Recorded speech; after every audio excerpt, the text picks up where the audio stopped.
Hello, and welcome to the News Radar.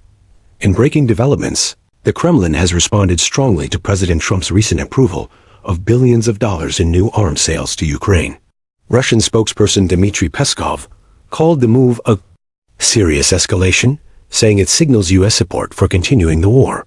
This comes as Russian officials report that Ukrainian drone strikes overnight injured at least 18 people in regions near the border.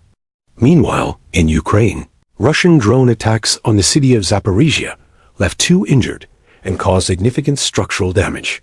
The war remains a top issue in Brussels, where foreign ministers from all 27 EU nations met today. The EU's top diplomat, Kaja Kallas, expressed hope for an agreement on new sanctions targeting Russia's economy. In Kyiv, Ukraine's former ambassador to the EU, Konstantin Yeliseev, reacted to the recent developments during an interview, including Trump's new stance toward Russian President Vladimir Putin. He noted a shift from diplomacy to military strength, saying Trump has realized that Putin uses negotiations as a facade while continuing missile and drone attacks on Ukrainian cities. Yeliseev emphasized that the U.S. military support, including Patriot air defense systems, marks a major turning point. Trump understands that strength, not diplomacy, is the only language Putin respects, he said. The ambassador also called for increased sanctions on Russia and its allies, suggesting that only pressure will change Moscow's behavior. In a related report by the Financial Times, President Trump allegedly asked Ukrainian President Volodymyr Zelensky in a private conversation whether Ukraine would consider striking Moscow in order to force Russia back to the negotiating table. Zelensky reportedly responded, "If you use the weapons, we can do that." Yeliseev didn't confirm the report directly, but clarified Ukraine's position.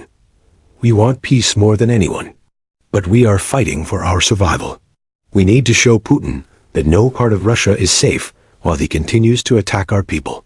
He said that Ukraine is prepared to strike military targets deep inside Russian territory if long-range missiles are provided. However, Trump's separate suggestion of a 50-day deadline for a ceasefire has been met with skepticism in Ukraine.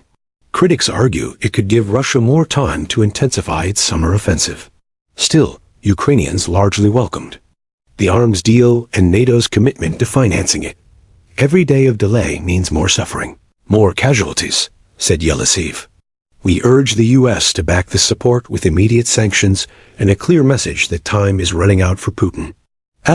Ukrainian officials stressed that immediate action is necessary, not just in terms of weapons, but also sanctions. They argue that only firm and timely pressure will convince Russia that continued aggression comes at a cost. "We will continue to bring you new updates as more information becomes available. Stay with us for the latest updates."